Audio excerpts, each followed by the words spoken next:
یو صحابی دی د نبی علیہ السلام مبارک، د نبی علیہ السلام نه صلات حاجت اورېده چې 2 رکعاته نفل څوک کې الله به حاجت پوره کوي. کور ته راغی، بیبي ته وایي ډوډۍ راوړه، بیبي ورته وایي ډوډۍ خو نشته، تا څه راوړي؟ لاړ او د حضور پاک د وینا مطابق په جومات کې 2 رکعاته صلات حاجت وکړو. کور ته راغی، بیبي ته وایي څه شته؟ او تا سره لیږلي دي تش تور کور ته راشه او څه شته؟ څه دي؟ بیا لاړ، بیا 2 رکعاته صلات حاجت وکړل. خدایا ستا د ښکلي پیغمبر نه مې اورېدلي دي، زم نار یم او زما ښځه او بچیم نار دي، او ما له به روزي راکې. چې کور ته راغې ښځې څه شته که نشته؟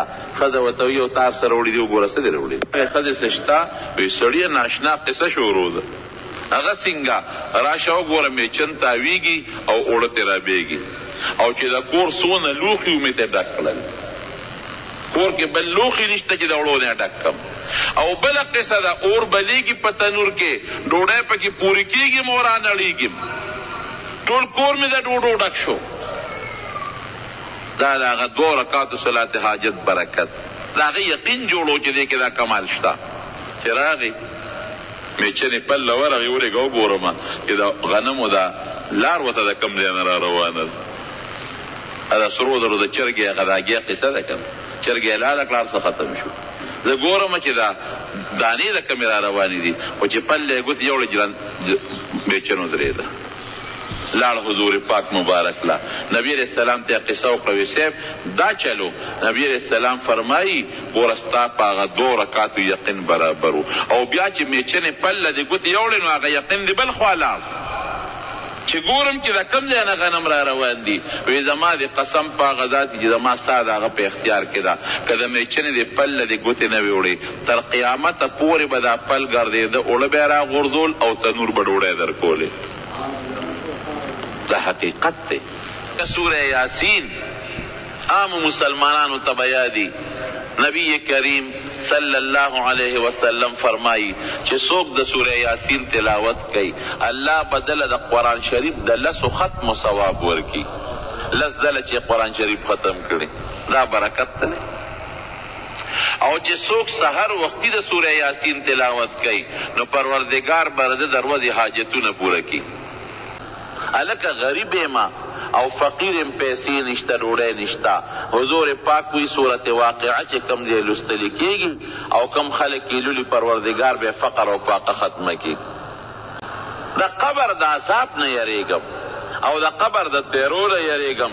نبی کریم صلی اللہ علیہ وسلم فرمائی تبارک الذی تلاوت کوا، چې څوک د سورہ ملک تبارک الذی تلاوت کوي، پروردگار به د قبر د عذاب نه ساتي. الکه ما ته قرآن یاد نری، سورہ اخلاص قل هو الله احد خو ټولو ته یاد دی کنه، مونځ کې ټول لولو. حضور پاک فرمایي چې څوک 3 کرته اولولي، الله به د قرآن شریف د پوره ختم ثواب ورکي. او چې څوک 10 کرته اولولي، پروردگار بوله په جنت کې یو بلډینګ یو محل جوړ کړي. حضرت عمر فاروق نبی علیہ السلام ته وی دا الله رسول اوس خو بدان لډیر محلونه جوړ کو، لکه په 10 کرته محل جوړیږي، ډیر به جوړ کو. نبی علیہ السلام مبارک او فرمایل عمره ته دومره ډیر نشي ویلی لکه څومره چې خدای سره بلډینګونه او محلونه شته. او چې یو سړی 200 کرته اولولي سورہ اخلاص، 200 کرته لوستل څه دونه ګرانه خبرم نه ده، ډیر زر لوستل کېږي. حاضر مسلمانان لکه لازم کې چې 200 کرته به انشاءالله لولې که خیر ستاسو فایده ده ورکې. بسم الله سره 200 کرته اولولې ښه، دا چې څومره راته ناست چې په عمل وکې، چې 200 کرته څوک سورہ اخلاص قل هو صورت اولولي، حضور پاک فرمایي د 50 کالو ګناه به ورته الله معاف کړي. دا د سورہ اخلاص برکت. سورہ فاتحه چې دا مونږ یې مانځه کې لولو، حضور پاک فرمایي چې دا څوک اولولي او بزانی چوف کی او یا په اوبو یې چوف کی او هغه اوبوس کی، پروردگار به د بیماری نه شفا نصیب کی، الله به جوړ کی. آیت الکرسی چې د شپې یو انسان لولي، د آیت الکرسی ډېر فضیلتونه دي.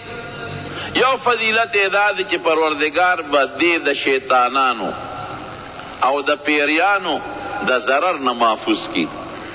د شپې دا پیریان خورېږي، او دا شیطانان بعضی بیماری ګوره د شیطان د چوکې د وجې نه پیدا کېږي.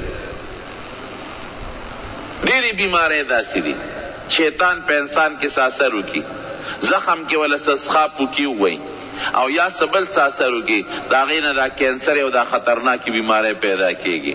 آیت الکرسی چې ماسخوتن ته تلاوت کوي د شیطان او د پیریانو نه به د الله محفوظ ساتي. او بل حدیث کې پاک کې راځي چې آیت الکرسی څوک ولولي د ده او د ده د ګاونډیانو د کورونو به رب العالمین حفاظت کوي.